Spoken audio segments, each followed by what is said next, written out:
The screams lasted 4 minutes. 4 complete minutes of shrieking that I'll never be able to get out of my head. The smell of burning flesh stayed in my clothes for days, in my hair, on my skin. No matter how many times I showered, the fire consumed his body slowly while I watched without looking away, without crying, without feeling anything except that justice was finally being done. For what he did to my older brother, the only family I had left in the world. And now I'm here locked up, serving a sentence of only 4 months. 4 months for setting a human being on fire. 4 months for letting him scream until his throat closed from the smoke. 4 months for watching him writhe while the flames ate his skin. You know what's strangest? That the prosecutor cried when asking for my sentence, cried right there in court in front of the judge, in front of the jury, in front of everyone, and asked for only 4 months, the lowest possible sentence. Some said it was mercy, others said it was a failure of the system. That 4 months for burning someone alive is a mockery of justice, that I deserve life in prison, that I'm a monster. But nobody knows why I did it. Nobody knows what I discovered. Nobody knows the complete truth except me, the prosecutor who cried. And now you, because I'm going to tell everything. Have you ever discovered something so horrible about someone you love that it changes everything you thought you knew? So dark that you can't keep living as if you didn't know it? So monstrous that the only response is to do something equally monstrous? I have. And that's why my brother Matthew died burned. And that's why I'm here counting the days I have left. 30 days exactly. 1 more month and I go free. My name is Joshua. I'm 19 years old. I've been locked up in this hell for 3 months where they've tried to rape me twice. Twice I've had to defend myself with whatever I could find. Twice I've been on the verge of becoming a victim of the same violence I hate. But I endure. I endure because in a month I get out and because I know what I did was necessary. The media painted it 1,000 ways. The teenager who killed his brother over a fight. The psychopath who burned his only family alive. The inexplicable case where the sentence was ridiculously low. Conspiracy theories. Accusations of corruption. Everyone asking how it's possible that someone who committed that crime only receives 4 months. But nobody asked the right question. Nobody asked what Matthew did to deserve to die like that. Nobody investigated beyond the sensationalist headline. And when the truth came out at trial, when the evidence was presented, when it became clear why I did what I did, the media fell silent because the truth was too horrible, too dark, too uncomfortable. I'm going to start from the beginning, from when we were just 2 brothers trying to survive, from when Matthew was my hero, from when I thought I knew him, from before everything rotted. My father died when I was 13 years old. Sudden heart attack. One day he was alive, and the next, he wasn't. My mother had died when I was 5. So when my father left, only Matthew and I remained. Matthew was 18, legally an adult, but barely a kid. He had to take care of me, work, keep the apartment, make sure I went to school, cook, pay bills, be father and brother at the same time, and he did it well, better than anyone expected. We managed to survive. It wasn't easy, but we made it. Matthew worked construction during the day and delivered food at night. I went to school and helped where I could. We were a team. We were brothers. We were all we had. I admired him. I saw him as a superhero, someone who sacrificed his youth to take care of me, someone who could have left me in the system, but didn't. Someone who chose family above everything else. How stupid I was, how blind, how naive. But before that, before I was born, my father had another family. A family I didn't know about until years later. A daughter, Sophia, from a previous marriage that ended badly. A 3-year-old girl who lived with her mother in another city. My father saw her occasionally, paid child support, tried to be part of her life, though the distance made it difficult. I was 14 when Sophia disappeared. 14 years old when my father received the call from Sophia's mother saying the girl wasn't there, that she had disappeared from the park where she was playing, that she had looked everywhere, that she had called the police. My father went crazy, left immediately for that city, stayed there for weeks searching for her. I stayed with Matthew. I didn't even really understand what was happening. I didn't know Sophia. I didn't know I had a sister. My father had never talked much about his previous life. When he finally came back, he was broken. Sophia never appeared. The police searched for her for months. Nothing. No clues, no witnesses, no body, as if the earth had swallowed her. The case was eventually closed. Another disappeared girl in the statistics, another family destroyed without answers. My father never recovered. He became distant, quiet. He drank more, smiled less, and a year later he died. He never knew what happened to his little daughter. He could never bury her. Never had closure. I processed that information halfway. I had a sister I never met who disappeared. It was sad but abstract, not real, not close. It was like hearing about a tragedy that happened to strangers.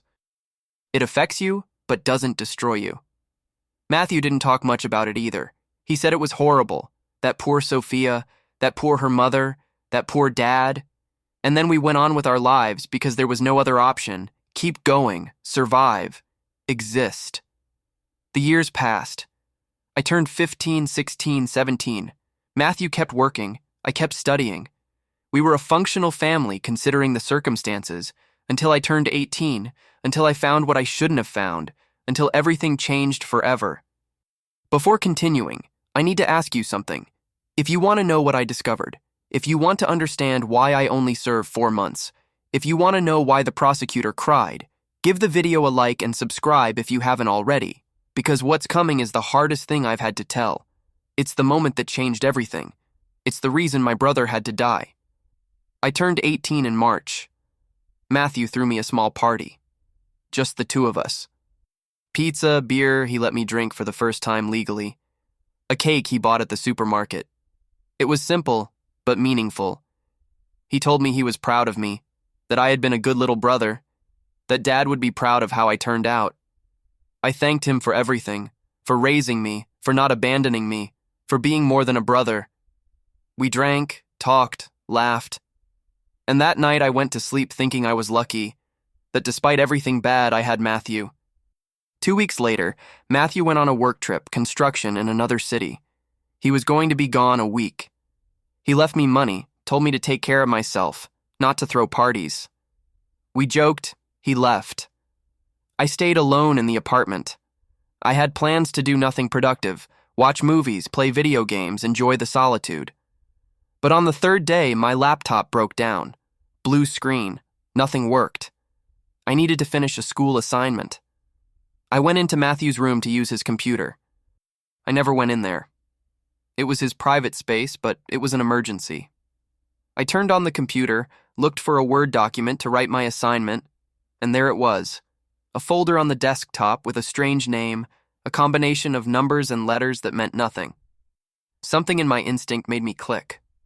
Something told me to open that folder, even though I knew I was invading his privacy. Inside, there were files. Many files, videos, photos, documents. My first thought was to close it, not look, respect his space, but curiosity got the better of me. Or maybe it was fate. Maybe it was the universe telling me I had to see. I opened the first video and my world collapsed. It was Sophia, my sister, the girl who had disappeared 4 years ago, the one they never found, the one who supposedly vanished without a trace. She was in the video, alive, crying, screaming, and Matthew was there.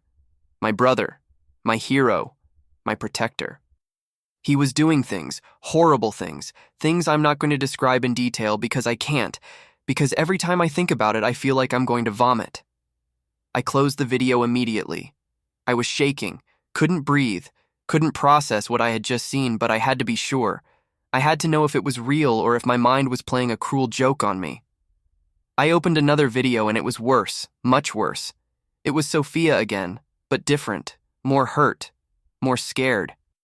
And Matthew was still there talking to her, telling her to shut up, that nobody was coming for her, that it was her fault.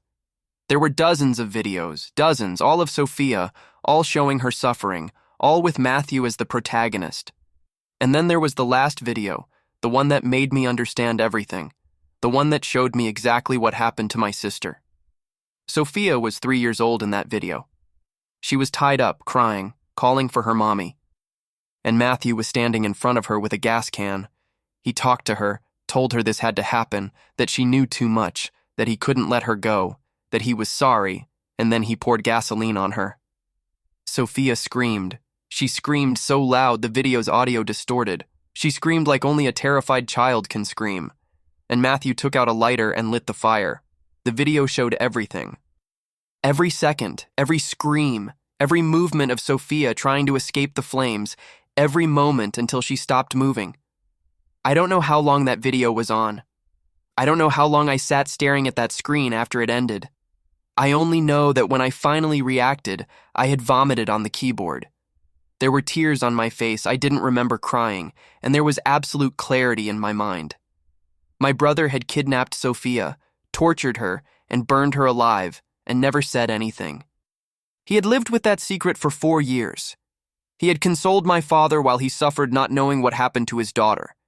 He had lived with me as if nothing, as if he were a normal person, as if his hands weren't stained with the blood of a 3-year-old girl. I kept checking the folder. I found documents, notes, dates. Matthew had planned everything meticulously. He had studied Sophia's routine. He had waited for the perfect moment, had taken her from the park that day, had taken her to a place he had prepared, and had done things with her for days before killing her.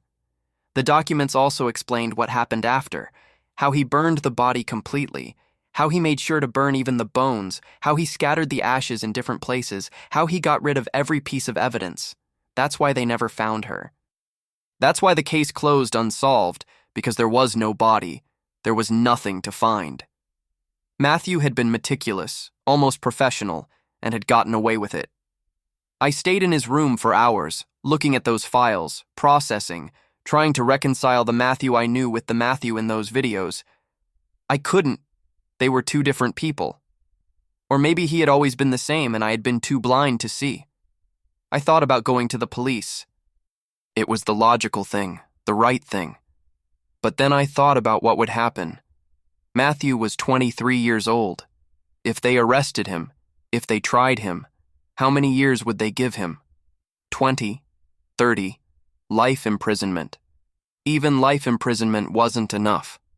Life imprisonment meant he would live, eat, sleep, breathe, exist, and Sophia wouldn't.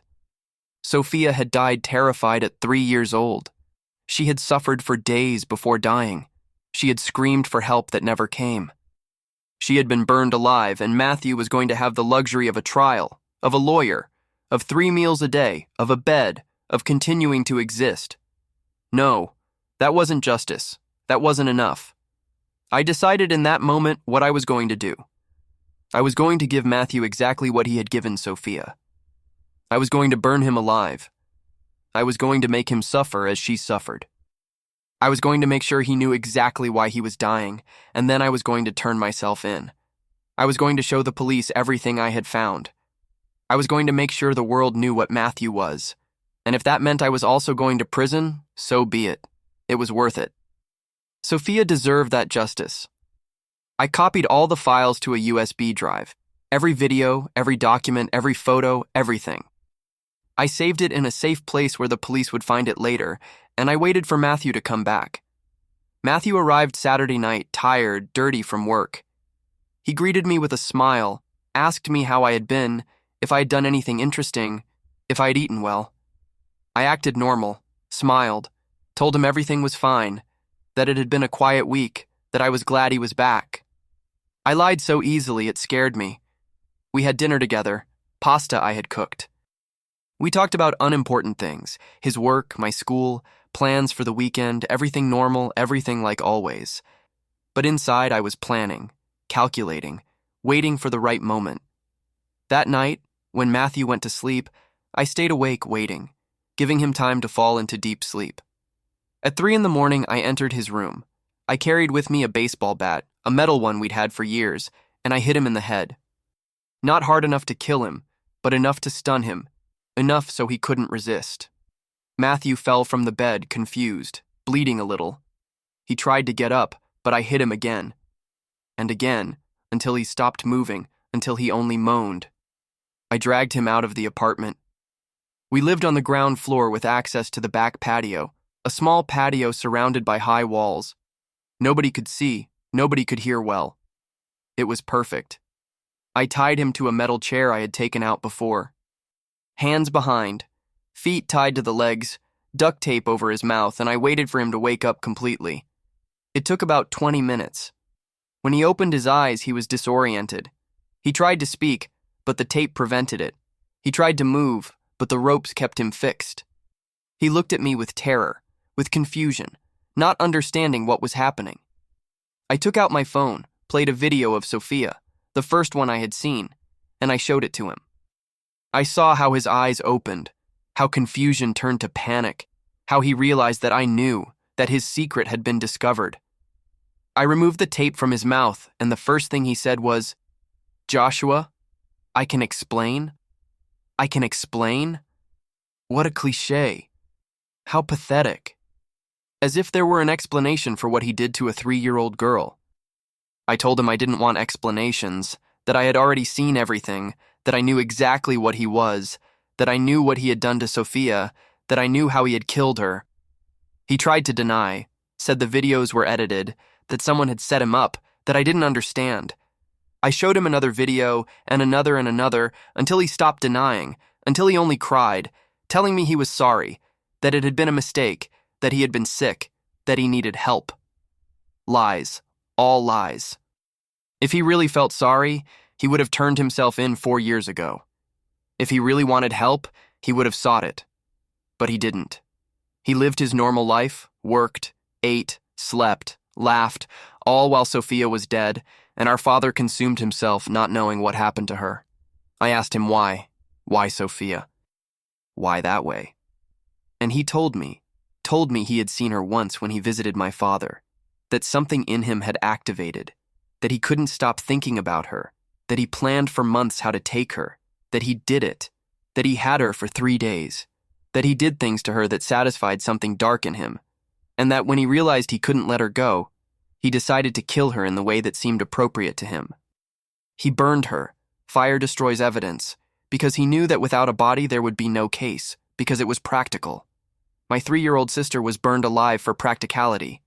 I told him I was going to do the same to him, that I was going to burn him exactly like he burned Sophia, that I was going to record everything, that I was going to turn it over to the police, that I was going to make sure the world knew what he was.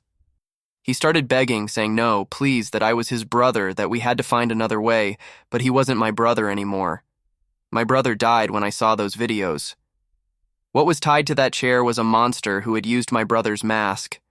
I brought gasoline, a big can I had bought that afternoon, and I started pouring it on him slowly, making sure to cover his entire body, his head, his torso, his legs, everything. Matthew screamed, cried, writhed, trying to break free, but the ropes were well tied. He wasn't going anywhere. I put my phone on a tripod, pointed it at him, and pressed record. I told him this was for Sophia, for every minute of terror she lived, for every tear she shed, for every scream nobody heard. I took out a lighter. Matthew looked at me with pleading eyes. He tried to say something, but I didn't care anymore. I lit the lighter and threw it on him. The fire ignited immediately. The flames covered his body in seconds, and then he started screaming. Screams I'll never forget. Screams that wake me up at night. Screams I hear every time I close my eyes. But I didn't look away. I forced myself to watch, to see every second, to record every moment because Sophia didn't have the option to look away. She had to live through that, and I had to be witness to her justice. The screams lasted 4 minutes. 4 minutes that seemed like hours. 4 minutes until his throat closed from the smoke. 4 minutes until he stopped moving, and when the flames finally went out, when his body was charred and unrecognizable, I called the police. I told them my address. I told them I had killed my brother. I told them to come. They arrived in 10 minutes. They found me sitting in the patio next to the body with my phone still recording. They arrested me immediately. At the station, I gave them everything. The USB drive with Sophia's videos, the video I had recorded of Matthew's murder, a complete written confession. Everything. I explained step by step what I had discovered and what I had done. Why I had done it that way. Why he needed to suffer. The detectives looked at me with an expression I couldn't decipher.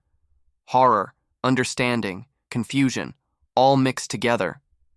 They reviewed the evidence, saw Sophia's videos, saw what Matthew had done to her. One of the detectives vomited, another had to leave the room, and then they understood. They understood why I did what I did, but the law is the law. I had killed someone with premeditation, brutally, and I had to be tried. My trial was relatively quick, 3 months from my arrest to sentencing. During that time, the media exploded. At first, they painted me as a monster, the kid who burned his brother alive, a psychopath, a danger. But then the other part came out. Sophia's videos, what Matthew had done, and the narrative changed. Some called me a hero. Others kept saying I was a murderer, that I should have gone to the police, that 2 wrongs don't make a right. My lawyer was public. I didn't have money for a private one, but he did the best he could. He argued that I had acted under extreme emotional distress, that discovering what I discovered would have broken anyone, that my action, although illegal, was understandable. The prosecutor assigned to the case was a woman, Catherine, 40-something years old, serious, professional.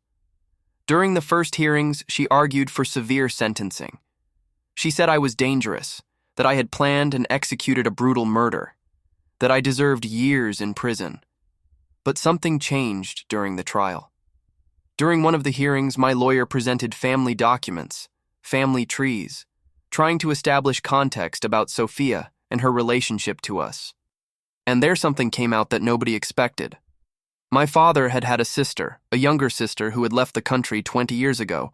They lost contact. Nobody knew where she was. Nobody had spoken with her in decades. That sister was named Catherine, the prosecutor. She was my aunt, my father's sister, Sophia's aunt, and she had no idea. She didn't know her brother had had more children. She didn't know Sophia had disappeared. She didn't know anything about us. She found out there in the middle of the trial when they connected the names, when they realized the accused kid was her nephew, that Sophia was her niece, that Matthew had killed her niece. I saw how her face changed when she realized, how professionalism cracked for a second, how she had to ask for a recess to process. When we came back, she was different. She was still the prosecutor, still had to do her job, but there was something more in her eyes, something personal. The day of closing arguments, Catherine stood up to ask for my sentence. Everyone expected her to ask for years, 10, 20, something that reflected the severity of the crime. But she didn't. She stood in front of the judge, took a deep breath, and spoke. She said she had reviewed all the evidence, that she had seen the videos of what Matthew did to Sophia, that she had read the documents, that she understood the magnitude of the horror Joshua had discovered. She said that although she was a prosecutor and should seek justice, she was also an aunt. Aunt to a girl she never knew. Aunt to a nephew who discovered something nobody should discover. And then she started crying. Right there, in the middle of court, tears running down her face while she kept talking. She said Matthew had destroyed Sophia, that he had taken away her opportunity to live, to grow, to be, that he had destroyed her brother, my father, by not letting him know what happened, that he had destroyed the entire family with his secret, and that Joshua, upon discovering that, had made an impossible decision, a decision no 18-year-old should have to make. She said, yes, what I did was illegal, yes, I deserved punishment, but the punishment should reflect the complete context, that I wasn't a serial killer, wasn't a psychopath. I was a kid who had found evidence that his brother had tortured and murdered his little sister, and then she asked for 4 months. Only 4 months. The entire room was in shock. The judge asked her if she was sure. She nodded. She said 4 months in prison plus probation was enough, that I had already paid an enormous price, that I had lost my entire family, that I was going to carry this the rest of my life, that putting me in prison for years served no purpose of rehabilitation or public safety. The judge took 2 days to decide, and when he came back, he accepted Catherine's recommendation. 4 months in prison, 2 years probation after, regular psychological evaluations, community service, but only 4 months locked up. They sentenced me and took me to juvenile prison first. When I turned 19, they transferred me here to an adult prison, and here is where everything got complicated. In juvenile prison, I was relatively safe, separated, protected, but not here. Here I'm with adults, with real criminals, with people who see a 19-year-old kid and think he's easy prey. The first time they tried to rape me was in the showers. Two guys bigger than me cornered me, tried to force me, but I had been anticipating this. I carried a sharpened toothbrush, hidden. I stabbed one in the thigh, hit the other in the throat. I managed to get out. They put me in isolation for a week for fighting. The second time was worse. 3 guys this time, in my cell at night, blocked the door. And there I understood that either I fought like never before or something was going to happen that I couldn't undo. I fought with everything, with a fury I didn't know I had, with all the accumulated pain, with all the rage. I hurt too. The third one hurt me. Broken ribs, swollen face, but they didn't achieve what they wanted. I defended myself. And after that, they left me alone because they knew I wasn't easy, that I wasn't going to let them, that I'd rather die fighting. Now I've been here 3 months, 3 months counting the days, 3 months surviving, 3 months remembering why I'm here. I have 1 month left, 30 days, and I go free. Well, free in quotes. 2 years probation, report weekly, mandatory therapy, restrictions on where I can go. But it's better than this. Anything is better than this. I've had a lot of time to think during these 3 months, a lot of time to process everything, to ask myself if I did the right thing. And the truth is, I don't know. Morally, I feel yes. Matthew deserved to die for what he did to Sophia. He deserved to suffer. He deserved to know his secret had been discovered. He deserved justice. But legally, ethically, humanly, did I have the right to be judge, jury, and executioner? Did I have the right to decide he deserved to die and execute him myself? The law says no, and that's why I'm here. But my heart says yes, that Sophia deserved that revenge, that our father, although already dead, deserved to know what happened, that the world deserved to know what Matthew was. I've received letters during these months, many letters from people who read my story. Some are supportive. They say I did the right thing, that I'm a hero, that Matthew deserved worse, that they wish more people had the courage to do what I did. Others are hateful. They say I'm a murderer, that I'm just like Matthew, that 2 wrongs don't make a right, that I should have trusted the system. And they're right, in a way. I should have tried the legal route first. But honestly, I don't trust it would have worked. I've seen how the system works. Expensive lawyers, technicalities, evidence questioned. Matthew could have gotten off or received a sentence that didn't reflect the magnitude of his crime, and that possibility was unbearable to me. I also received a letter from Catherine, my aunt, the prosecutor, who cried. She came to visit me once too. It was strange meeting my aunt for the first time in a prison visiting room. She told me about my father, about what he was like when they were young, about why she left the country and lost contact. She gave me photos, stories, pieces of my family I never knew. She told me she was sorry for not being there, that if she had known her brother had children, she would have tried to be part of our lives, that she regrets not having known Sophia, that she regrets not having been able to protect her. I told her it wasn't her fault, that nobody could have protected her from Matthew, that he had planned everything perfectly. She cried. I cried, and for the first time since I killed Matthew, I felt something like comfort, like family, like not being completely alone.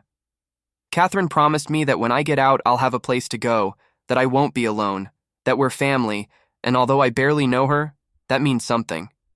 It means maybe there's life after this, that maybe I can rebuild something. The psychologists here evaluate me constantly. They look for signs of psychopathy, of violent tendencies, of lack of empathy. But what they find is trauma. So much trauma. A kid who discovered his brother was a monster, who had to process that alone, who made an impossible decision. They ask me if I would do it again, if I could go back. My answer is always the same. I wish none of this had happened. I wish Sophia were still alive. I wish Matthew had never been what he was. I wish I had a normal family. But given that all that already happened, given that Sophia was already dead and Matthew was free, yes, I would do it again every time without hesitation. They ask me if I have remorse, and the answer is complicated. I regret that I had to be the one to do it. I regret that the system failed so much that an 18-year-old kid felt that was the only option. I regret that Sophia never had real justice, that she never had a funeral, that she never had peace. But I don't regret that Matthew is dead. I don't regret that he suffered. I don't regret having given Sophia the only form of justice I could give her. There's something I haven't told the psychologists, something that haunts me more than Matthew's screams. Sometimes I dream about Sophia, about how she should have been, about the girl who could have grown up, about the sister I never knew, about all the things they stole from her. And I wake up crying, not for Matthew, but for her. For everything she lost, for the years she never lived, for the life she deserved to have. Matthew didn't just kill her, he robbed her future. He robbed her of the opportunity to be. And that's what's unforgivable. That's what justifies everything. In a month, I get out.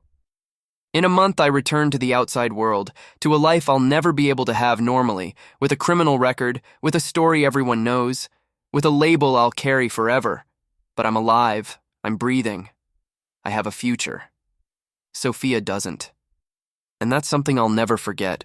I'll never take for granted the simple fact of being alive, of having options, of being able to choose, because she never had that. Matthew took it from her. Before finishing, I want to speak directly to different people. First, to survivors of abuse. If someone hurt you, it's not your fault. It was never your fault. No matter what the abuser told you, no matter how much time passed, no matter if nobody believed you, your truth matters, and you have the right to seek justice in whatever way you can. Sophia never had that opportunity. You do. Use it.